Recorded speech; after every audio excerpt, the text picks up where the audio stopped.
तो ये बात रूबिका लियाकत को कहां से जानकारी हो गई कि भाजपा वाले दूसरा चेहरा लाने वाले? अरे भाई हमारे भी तो सूत्र है। मोदी जी इतने बड़े नेता हैं, दम है तो बिहार में आकर कह दो ये बात कि हमारा चेहरा अभी नीतीश रहेंगे, 25 के बाद कौन होगा? आपकी पार्टी दिलजलों की पार्टी, चलिए दिलजले समझते हैं आप। ये चुनाव जेडीयू के लिए आप कैसे देखते हैं? खत्म। मुझे मालूम है 10 सीट आएगा, वो 10 एमएलए भाग जाएगा, उसको बीजेपी वाले या सत्ता में जो आएगा वो खरीद लेगा, फिर भी प्रशांत किशोर नहीं हिलने वाला है। वेलकम फिल्लर मेरे दोस्तों। प्रशांत किशोर ने अपने लेटेस्ट इंटरव्यू में एंकर रूबिका लियाकत को बीजेपी और मोदी जी की तरफदारी करने को लेकर जोरदार तरीके से जलील किया है। वहीं वक्फ वोट पर प्रशांत किशोर ने जो कहा, गोदी एंकर को और भी सदमा लग गया। फिर एंकर ने सम्राट चौधरी और नीतीश कुमार पर सवाल पूछा, जिस पर पीके ने पूरी धोती ही खोल ली। बिना स्किप किए अंत तक जरूर देखेगा ये विस्फोटक इंटरव्यू। हम जो है 20 साल से एक चेहरा देख रहे हैं, वो बदलाव जिसका आप जिक्र कर रहे हैं ना, जिस तरफ इशारा कर रहे हैं, वो तो हर वोटर चाहता है ना, हर 5 साल में वो बदलाव चाहता है। लेकिन वो ये कह रहा है कि ऑप्शन क्या है? अगर 2010 एक मजबूत ऑप्शन अगर आप 2010 में यहाँ आए होते तो लोग चाहते नहीं, अभी तो काम शुरू हुआ है, नीतीश को दोबारा मौका मिलना चाहिए। अगर आप यहाँ 2015 में आए होते तो लोगों ने कहा हाँ मोदी चाहिए, लेकिन यहाँ तो नीतीश ही ठीक है। आज जो स्थिति है, लोग कह रहे नहीं, कुछ भी हो ये लोग जाने चाहिए। पर आप कैसे अलग हैं इन सबसे, मुझे ये बताइए। बता रहा हूँ, लोग ये तो आप भी मान रहे हैं कि लोग बदलाव चाहते हैं। अब लोगों के पास 2 विकल्प है, बदलाव चाहते हैं कि बदलाव सत्ता में कौन है, नीतीश और भाजपा है, तो हटेंगे तो ये।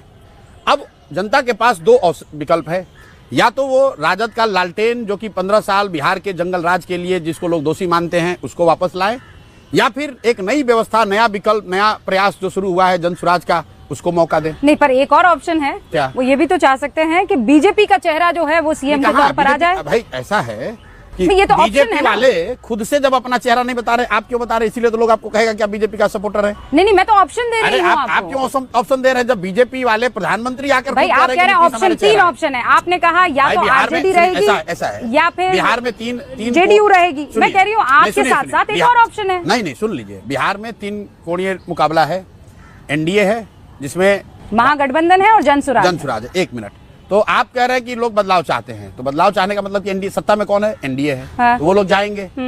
अब जनता के पास बच गए 2 विकल्प, या तो भाई लालू का लालटेन, जंगल राज वाला लालटेन चुन लो, या प्रशांत किशोर और करोड़ों लोग के द्वारा, लाखों लोगों के द्वारा मिलकर बनाया हुआ जनसुराज के साथ चल लो। लोगों को तो बस इतना ही निर्णय करना बाकी अगले 2 महीने में। पर ये तो आप नीतीश जा रहे हैं। नहीं, मैं नहीं कह रहा हूँ। बदलाव सीएम के तौर पर भी तो हो सकता है। कैसे? जबकि अच्छा, सारे लोग ये कह रहे हैं कि उनकी तबीयत जो है वो खराब है। चलिए आपकी बात स्वास्थ्य उनका ठीक नहीं है। आप ये कह रहे हैं कि लोग ये कहेंगे कि एनडीए रहे, सीएम बदल दो, एक नया चेहरा, एक विकल्प। चलिए, तो ये बात जदयू वाले तो नहीं कह रहे हैं, ये बात भाजपा ना बीजेपी कह रही है, ना जदयू कह रही है, भाजपा वाले नहीं कह रहे हैं, कोई नहीं कह रहा है। लोजपा के चिराग पासवान नहीं कह रहे हैं, मांझी जी नहीं कह रहे हैं। तो ये बात रूबिका लियाकत को कहां से जानकारी हो गई कि भाजपा वाले दूसरा चेहरा लाने वाले? अरे भाई हमारे भी तो सूत्र है ना। तो सूत्र प्रशांत किशोर जी, आपस में जो चर्चा होती है उस चर्चा में 3-3 4-4 ऑप्शन आते हैं, तो ये एक और ऑप्शन है। ठीक बात है, तो हमने तो कैमरे पर कहा, आप दोहरा देता हूं कि अगर बीजेपी में दम है, भाई बीजेपी तो देश की सत्ताधारी पार्टी है, मोदी जी इतने बड़े नेता हैं, दम है तो बिहार में आकर कह दो ये बात कि हमारा चेहरा अभी नीतीश रहेंगे, 25 के बाद कौन होगा। अमित शाह जी का अभी कोई इंटरव्यू आया है, उन्होंने कहा अभी नीतीश जी के चेहरे पर ही चुनाव लड़ा जाएगा, 25 के बाद हम लोग तय करेंगे। भाई नाम बताओ, है दम तो नाम बताओ कि कौन होगा बीजेपी से। आप ये लिख के रख लीजिए, बिहार में बीजेपी की ना ताकत है ना तैयारी है कि वो चुनाव लड़ सकें और मुख्यमंत्री का चेहरा तय करें। अभी आपने सुना कि तेजस्वी यादव ने वहां वक्फ को लेकर जो बयान दिया, वक्फ कानून को लेकर जी, तब प्रशांत किशोर ने पुरजोर तरीके से कहा कि जो हमारे संविधान निर्माताओं ने तय किया हुआ है उस हिसाब से सबकी रायशुमारी करके किसी तरह का कोई बदलाव करना चाहिए। अब लोग ये समझ नहीं पा रहे हैं कि प्रशांत किशोर की आइडियोलॉजी क्या है। प्रशांत किशोर क्या मतलब किस तरफ खेल रहे हैं प्रशांत? ऐसा है, वक्फ बिल को लेकर प्रशांत किशोर, जनसुराज ने पहले दिन से कहा है कि हम लोग इसके विरोध में हैं। विरोध में क्यों है ये भी वजह बताई, इसलिए नहीं कि वक्फ बिल अच्छा है, खराब है, मुसलमानों के हित में है, विरोध में, वो भी हमारा बहस का विषय हो सकता है। क्यों नहीं वक्फ बिल पास होना चाहिए था? क्योंकि जो मैंने आपने जो बात बताई कि मेरा ऐसा मानना है, जनसुराज का ऐसा मानना है कि जिन बातों को लेकर इस देश की नींव रखी गई, जो इस देश के फाउंडिंग फादर्स थे, संविधान में जो बेसिक प्रावधान किए गए, जिन वर्गों को भारत के इस संघ से जोड़ने के लिए जो वादे किए गए, अगर उसमें कुछ आप आमूलचूल परिवर्तन कर रहे हैं तो निश्चित तौर पर जो वर्ग उससे प्रभावित हो रहा है उसको आपको कॉन्फिडेंस में लेना है। ये बात जितना मुसलमानों के लिए है उतनी ही किसानों के लिए भी है। किसानों के लिए एक नए कानून का प्रावधान मोदी जी ने करने की कोशिश की, किसानों को बात नहीं समझ में आई तो कानून का विरोध भी हुआ, कानून को वापस भी लेना पड़ा। तो बात मुसलमान की नहीं है। अगर आप वक्फ बिल के जरिए कुछ ऐसा संशोधन या प्रावधान कर रहे हैं जिससे देश का 20% आबादी असहज महसूस कर रहा है, तो सरकार या कानून बनाने वालों की जिम्मेवारी है कि उनको कॉन्फिडेंस में ले तभी कानून बनाएं। उस नजरिए से हम उसका विरोध कर रहे हैं। ठीक है, हमने इंटरव्यू लिया उप मुख्यमंत्री का, सम्राट चौधरी का, उप मुख्यमंत्री बिहार के। अच्छा। सम्राट चौधरी का।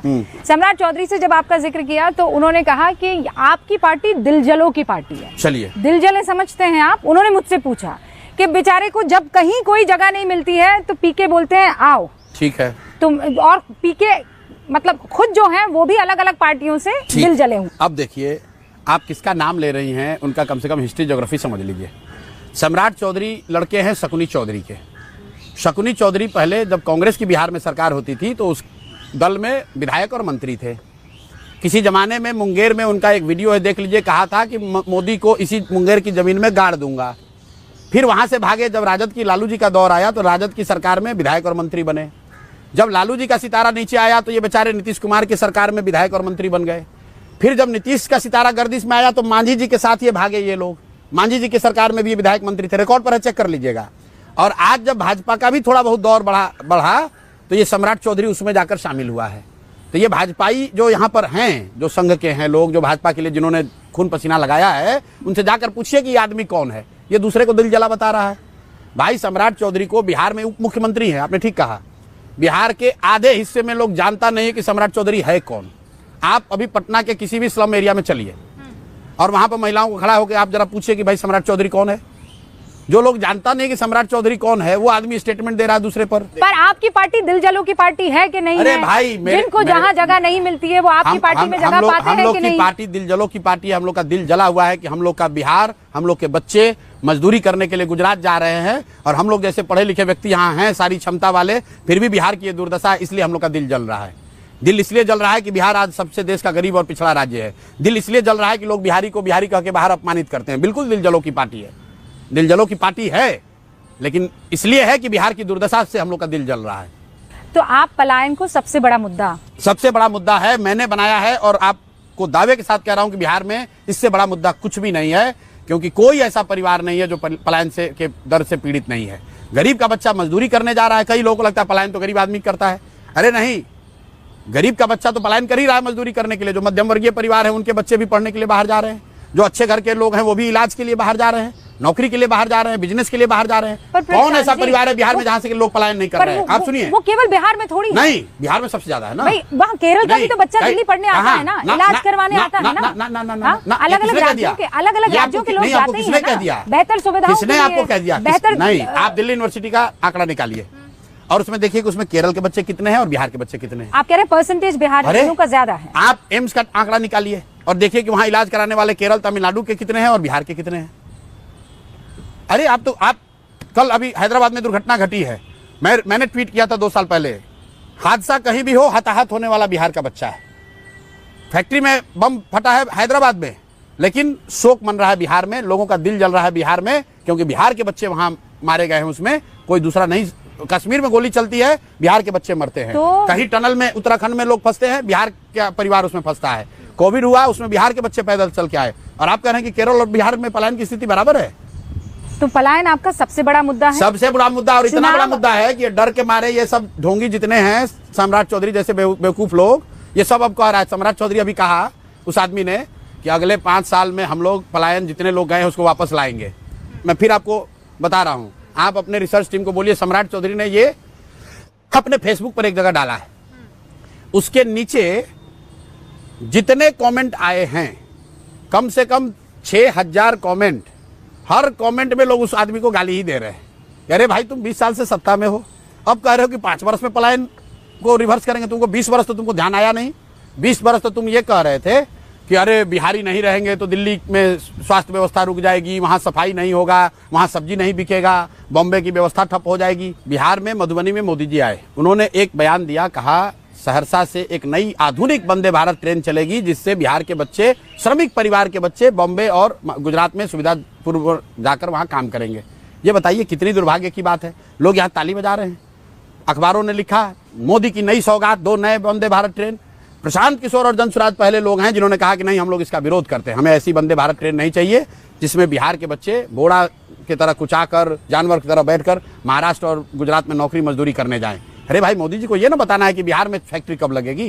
क्या किसी वंदे भारत के इनॉग्रेशन में गुजरात में वंदे भारत चल रही है? क्या मोदी जी ने कहा कि गुजरात में नया वंदे भारत ट्रेन दे रहे हैं जिससे गुजरात के लड़के तमिलनाडु जाएंगे मजदूरी करने? आप बिहार के लिए क्यों कहते हैं ये बात? ये सम्राट चौधरी क्या कहेंगे? इनकी क्या औकात है? ये लोग 20 वर्ष से ये कहते रहे कि बाहर जाके काम करना बिहारियों का काम करने वाला होना बताता है। ये हमने कहा है कि नहीं, ये बिल्कुल गलत है, ये रुकना चाहिए। किसी भी हालत में हम लोग के बच्चे बाहर नहीं जाने चाहिए। अब ये रुकेगा कैसे? आपके पास क्या ब्लूप्रिंट है? आप तो कहते हैं कि यहाँ इंडस्ट्रीज लग जाएगी, थोड़ी उससे पलायन रुक जाएगा। आपने सुना ही नहीं मेरी बात। वो सुनिए, हम लोग तो कह रहे हैं कि इंडस्ट्री से पलायन नहीं रुकेगा। हाँ, वही तो मैं कह रहा हूँ, बिल्कुल नहीं रुकेगा। इंडस्ट्री से पलायन रुकना होता तो कब का रुक गया होता? क्योंकि यहाँ पहले आजादी के बाद तो थे यहाँ पर 30 से ज्यादा शुगर मिल थे। हाँ। इंडस्ट्री से पलायन नहीं रुकेगा। पलायन यहाँ रुकेगा जब यहाँ शिक्षा होगा, लोगों के हाथ में स्वरोजगार के लिए पूंजी होगा। जिस दिन पूंजी का पलायन रुकेगा उस दिन बुद्धि का पलायन रुकेगा। जब बुद्धि और पूंजी का पलायन रुकेगा तो श्रम का पलायन अपने आप रुक जाएगा। बिहार में किसी माई के लाल का हिम्मत है कि कह सकता है कि वो प्रशांत किशोर को पैसा देगा? हमको पैसा देने वाला यहाँ कौन पैदा हुआ है? कोई, मैं आपको डंके की चोट पर कह रहा हूँ कि किसी को ये कोई भी नहीं कह सकता है कि प्रशांत किशोर का ईमान खरीदने भर किसी के पास पैसा हो बिहार में, ये किसी की ताकत नहीं है। तो पैसा कहाँ से आ रहा है प्रशांत? पैसा प्रशांत किशोर को आ रहा है, सरस्वती की कृपा से आ रहा है। बुद्धि का खाते वकील के पास पैसा कहाँ से आता है? वकील वकालत करता है, पैसा आता है। ये सब खाली साहब का पैसा है। डॉक्टर का, बिल्कुल, डॉक्टर का पैसा कहाँ से आता है? डॉक्टर साहब आपका इलाज करते हैं, आपको आप पैसा उनको देते हैं। हाँ। हम जो काम करते हैं उसके लिए लोग हमारी मदद करते हैं। तो कौन सा जो हमने 10 बरस जो काम किया, 10 लोगों को मुख्यमंत्री जो बनाए, नहीं 10 बरस जो काम किया, मुख्यमंत्री बनाए नहीं बनाए वो तो अलग की बात है। जो काम किया, जिन लोगों की मदद की, वो लोग आज मदद कर रहे हैं और ये बात 3 बरस से कह रहे हैं। 243 में से कितनी सीटें आएंगी प्रशांत? अर्श पे या फर्श पे, या तो 10 से कम आएगी या इतनी आएगी कि अगली बार जब आप जितने रिजल्ट के बाद इंटरव्यू लेने आइएगा तो इस हाथे में, इस कैंपस में घुसने के लिए आपको जद्दोजहद करनी पड़ेगी। हाँ, मतलब इतनी आप भीड़ जो है, इतनी नहीं भीड़ नहीं, इतनी ज्यादा सीट आएगी कि आप इस कैंपस में आने के लिए आपको जद्दोजहद करनी पड़ेगी। नहीं, वो तो अभी भी करनी पड़ेगी। नहीं, वो अलग, ये तो अभी भीड़ है। नहीं, वो नहीं कह रहे हैं। मैं आपको जो कह रहा हूँ कि या तो अर्श पे या फर्श पे, या तो 10 से कम या इतनी सीट की इतिहास लिखा जाएगा। जेडीयू की क्या 25 से कम, पहले भी बोला था, अभी भी बोल रहे हैं, रोज आकलन नहीं बदलते हैं। नहीं, पर आप ऐसा कैसे कह सकते हैं कि मैं सियासत छोड़ दूंगा 25 से? मैं बोल तो दिया, फिर रिपीट कर देता हूँ। फिर आऊंगी मैं, आप आ जाना, फिर आप दूसरी बार आए हैं, एक बार और आ जाइएगा। कि सियासत फिर आप छोड़ देंगे? बिल्कुल। ऐसा क्यों लगता है आपको कि 25 से कम? रिजल्ट के बाद अगर 25 सीट से ज्यादा जदयू को आ जाए तो आप आइएगा। अगर जनसुराज जीता होगा तो भी कहिएगा मैं छोड़ दूंगा। वजह क्या है? अरे ये तो आप लोगों ने कहा, ऐसे कैसे हो? मैं कह रहा हूँ इतने दावे के साथ कह रहा हूँ कि नहीं आएगा 25 सीट। लिख लो मेरी बात, वजह की कोई नहीं है बात, ये तो ऐसे शर्त लगाने वाली बात हो गई। ये चुनाव जेडीयू के लिए आप कैसे देख रहे हैं? खत्म।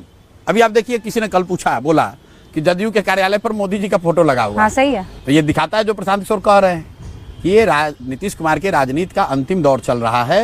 चुनाव के बाद न नीतीश कुमार रहेंगे न जदयू रहेगा। अच्छा, कल लालू जी ने चाहा कि प्रशांत किशोर हमारे साथ आ जाए। नहीं जा सकते, हम तो उनके खिलाफ खड़े हैं। लालू नीतीश मोदी के खिलाफ खड़े हैं। आप ना चुनाव से पहले, ना चुनाव से पहले, ना चुनाव के बाद, ना आज, ना 2029 में। आप आज भी नहीं, 5 वर्ष बाद भी नहीं। गठबंधन करेंगे? 5 वर्ष बाद भी नहीं। मान लीजिए हमको 0 सीट आ गया, 10 सीट आ गया। हाँ, 10 सीट तो भी नहीं। मुझे मालूम है 10 सीट आएगा, वो 10 एमएलए भाग जाएगा, उसको बीजेपी वाले या सत्ता में जो आएगा वो खरीद लेगा। फिर भी प्रशांत किशोर नहीं हिलने वाला है। प्रशांत किशोर यही करेगा जो आज कर रहा है। जब तक बिहार को सुधारेंगे नहीं, तब तक पीछे हटने का सवाल नहीं। और आप चुनाव लड़ेंगे कि नहीं लड़ेंगे? लड़ सकते हैं, पार्टी को तय करना है, कार्यकारिणी की बैठक है, उसमें तय होना बाकी है, कर सकें। पर प्रशांत किशोर, आप जानते हैं और मुझे पता है कि अगला सवाल आएगा और फिर आप जो है भड़क जाएंगे। क्या आप कहेंगे? तो मैं कभी नहीं, आराम से आपसे हंस के बात कर रहे हैं। आप कह रहे हैं कि बदलाव के लिए जो है जनसुराज को लोग सुनने के लिए, देखने के लिए आते हैं। बिल्कुल ठीक है, लेकिन फिर दूसरी कोई वजह क्या है भाई? देखिए, प्रशांत किशोर का चेहरा इतना सुंदर है नहीं। प्रशांत किशोर किसी बड़े बाप के लड़के हैं नहीं। प्रशांत किशोर कोई एमपी सांसद के लड़के हैं इस बिहार में, उसमें जरूर कहा जाता है कि प्रशांत, पूरा नाम क्या हुआ तुम्हारा? नहीं, आप एक बात सुनिए। प्रशांत मिश्रा जी के बेटे। नहीं, मिश्रा जी नहीं है, मेरा सरनेम पांडे है। हाँ, तो पांडे जी के बेटे। सुनिए मेरी बात, सुनिए, पांडे जी के बेटे जो हैं वो जातिगत समीकरण कैसे बिठा पाएंगे? क्यों बैठाएं? इस बिहार में? ये बताइए, पांडे जी के बेटे ये काम कैसे? नहीं, मैं कहा, ये तो आप जानते हैं बिहार में कैसे काम होता है। आप जानते हैं ऐसा बात, तो बताइए। मैंने कहा था ना, मेरा अगला सवाल आपको परेशान करेगा। बिल्कुल परेशान नहीं कर रहा है, हम तो आपकी बात को वैलिडेट कर रहे हैं कि सही है। हाँ, ठीक है। तो अगर आप ही कह रही हैं कि मोदी के नाम पर वोट पड़ा है बिहार में, और आप ही कह रही हैं कि हर आदमी जाति पर वोट दे रहा है, तो आप मुझे बता दीजिए रूबिका जी कि बिहार में मोदी जी के जाति का कितना लोग रहता है? और अगर मोदी जी के जाति के लोग नहीं रहते हैं तो आप बिहार के लोगों के प्रति ये पूर्वाग्रह क्यों रखते हैं कि बिहार में लोग जाति पर वोट देते हैं? देखिए, अब मुझे पता था आप उस तरफ आएंगे, तो बिल्कुल आप लोग बिहारियों के प्रति पूर्वाग्रह रखते हैं। आपने सुनिए, कर्नाटक में जाकर मैं आपको पहले ही आगाह कर लगा चुकी थी। आप मुझे बताइए कि आपने कर्नाटक में जाकर कभी ये पूछा कि लिंगायत वो कालिगा के रहते हुए आप लोग कैसे चुनाव जीतेगा? आपने क्या आंध्र प्रदेश में पूछा कि सर सुनिए, नहीं कापू कम्मा रेड्डी की राजनीति से कैसे पार पाइएगा? फिर ये बात होगी पीके, हम तो बात कर रहे हैं, मैं तो आपसे जानना चाह रही हूँ कि बिहार बार-बार ये कहा जाता है तो आप तोड़ दीजिए उस समीकरण को। तोड़ रहा है? अरे मैंने नहीं, कोई मना थोड़ी बिहार के लोग ने तोड़ा है। 14 में मोदी जी को वोट दिया किसने? अब आप कह रहे हैं कि मोदी जी को वोट दिया है, किसने दिया? फिर आप नाम लगाते हैं कि रूबिका लियाकत कह रही है मोदी को वोट। आप मानते हैं ना कि मोदी को वोट दिया गया है? बिल्कुल मानते हैं। तो फिर कम से कम ये तो मत कहो कि बिहार के लोग जाति पर वोट नहीं पड़ता है। पड़ता है। जाति समाज की एक बड़ी सच्चाई है, जाति एक बड़ा फैक्टर भी है, लेकिन जाति एकमात्र फैक्टर नहीं है जैसा आप बता रही हैं।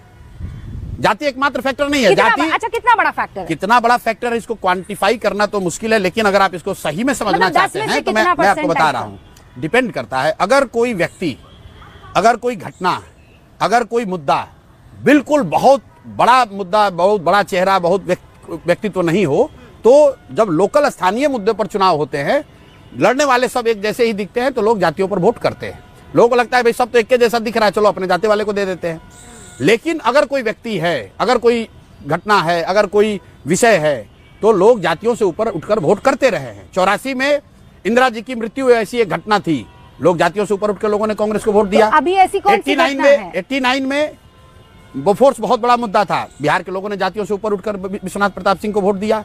14 में मोदी वो व्यक्तित्व था, उसके नाम पर लोगों ने जाति से ऊपर उठकर वोट दिया। 2019 में पुलवामा राष्ट्रवाद का मुद्दा था, राष्ट्रीय सुरक्षा का, लोगों ने जाति से उठकर भाजपा को वोट दिया। 2020 में वो मुद्दा नहीं था, स्थानीय चुनाव हुए तो भाजपा को उतनी सीट नहीं मिली जितनी मिलने की उनकी उम्मीद थी। आप कह रहे हैं कि इस बार मुद्दा क्या है? इस बार वो मुद्दा है बदलाव। तो वहीं दोस्तों, साल के अंत तक बिहार में विधानसभा चुनाव होने हैं और इस बार एनडीए और महागठबंधन को टक्कर देने प्रशांत किशोर की पार्टी जनसुराज भी मैदान में उतर रही है, जो सभी सीटों पर अपने उम्मीदवार उतारने की बात पहले ही कह चुके हैं। बाकी इस इंटरव्यू पर आपकी क्या राय, कमेंट जरूर कीजिएगा। चैनल पर नए हैं तो चैनल को भी सब्सक्राइब जरूर कीजिएगा।